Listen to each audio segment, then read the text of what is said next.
Hi, my name's Lily and welcome back to Small Talk. If it's your first time here and you like what you see, please don't forget to hit subscribe somewhere down here. I make videos about politics in hopefully a relaxed and non-complicated way. And at the moment I'm stuck inside because I live in Spain, so I should be making a lot more content, no excuses. Anyway, for those of you who don't know me, my name's Lily and I am based in Barcelona. So I'm currently in quarantine, but I don't think I am in quarantine because I don't have the virus. So it's self-imposed isolation, or is it imposed isolation? Because actually it's not a choice. Or I'm participating in social distancing, which isn't very pleasant because I'm very sociable almost to the level of clingy. So it's kind of difficult.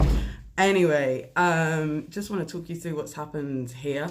I thought it'd be interesting to get a reaction of somebody who's going through it, and for an English-speaking audience. So, obviously, coronavirus cases have really increased in Spain. It's now second to only Italy in Europe, and there's just been a dramatic increase in the last week. So earlier last week, we were all sent information, or it was declared that gatherings of over 1,000 people were to be prohibited. So we were starting to be encouraged to do, the things that you see, the washing the hands, staying away from crowded spaces, being careful with, at-risk populations like the elderly or the immunocompromised.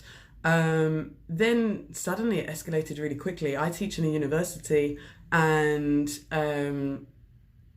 on Thursday they were saying that universities were going to be closed, all schools and universities were going to be closed, but there was confusion about whether that was starting on Monday, so that's today, or whether it was going to be starting on Friday. It turned out that everything did close by Friday. So Friday, all universities and schools were going to be closed. That obviously was a major disruption for people here, families, working families, but necessary according to the government.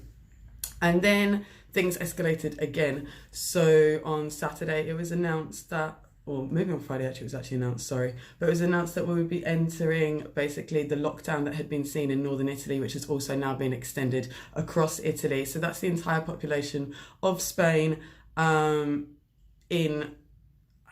think it is called imposed isolation or something.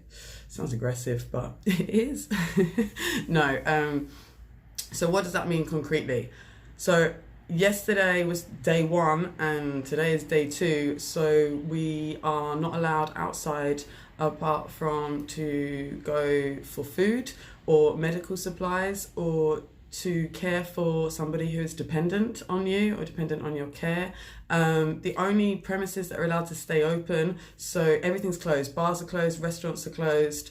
The only things that are allowed to stay open are supermarkets, tobacconists, essential items, newsagents and banks and pharmacies, doctors, things like this. So it is really bizarre. Over the weekend, there was some level of panic buying in the supermarkets, but it wasn't, I don't know whether it's just my area, but it wasn't as crazy as I expected it to be. Or maybe some of the bigger supermarkets were really badly affected, whereas the smaller ones people hadn't gone to for bulk buying.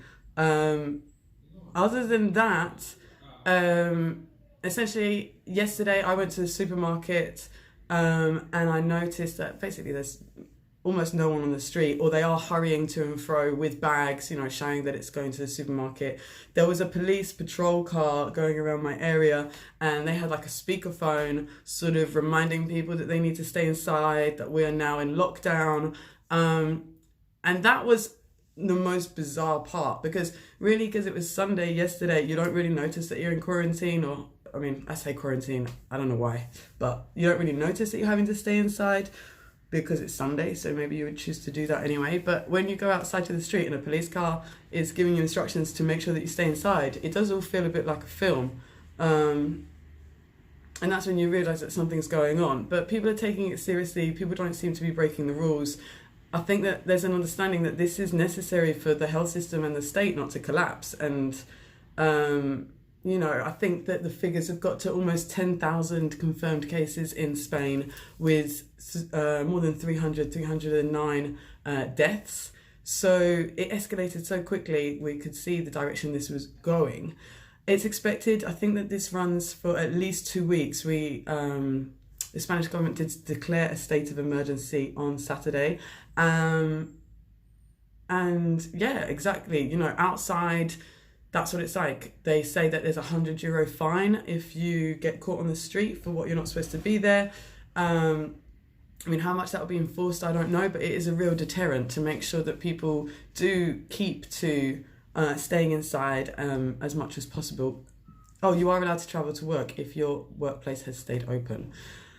There has also been news that today, because the Catalan president, because obviously I'm in Barcelona, which is in Catalonia, so the Catalan president, Quim Torra, he had been pushing for Catalonia's borders to be closed, or at least the borders to be closed, the airport, the port, etc., to contain this. And the Spanish central government had said no, they had resisted. But it does seem like an emergency meeting today has approved that the borders are going to close as of midnight tonight. So the only people allowed in and out of Spain are going to be Spanish residents themselves. So this is, it's an extraordinary situation. What is it like inside, experiencing it, since I've told you what's happening outside? Well, it's myself and my 2 flatmates, and we are all established in our own bedroom offices. Obviously, it's only day 2, so I think we're all trying to stay optimistic and think of things that we can work on at home. I can finally learn my Spanish really well, and Catalan. So yeah, I'm trying to continue working. I have lost some clients. I work freelance as well as teaching. So there are concerns for people, and I think it's going to get difficult after the first week, because especially if you're not ill, because obviously not saying that it's worse if you're not ill, but because you don't know what to do with yourself, and it's not like you're tired all the time. Anyway, if you have any questions, you can put them in the comments. Maybe I'll do a couple more of these updates, maybe let you know how my projects are going along, because I have projects now. You have to do a to-do list, and my house isn't that big, and we don't have a garden or anything, so it's going to be 4 walls for a while.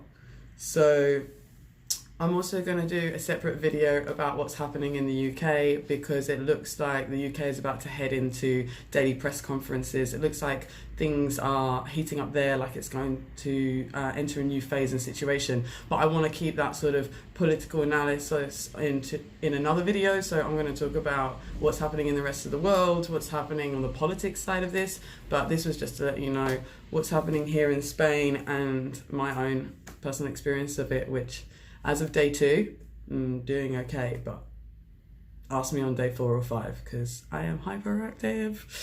Anyway, thanks so much for watching. If you like it, if you want to catch up with me again, give me a reason to come back. No, I have nowhere to go, don't worry. Anyway, give me a subscribe and give me a like. I will really appreciate it. Thanks so much, and stay safe. Remember, wash your hands, social distancing, don't cough on people, throw your old tissues away, and actually save the masks for the medical professionals, because they need them more.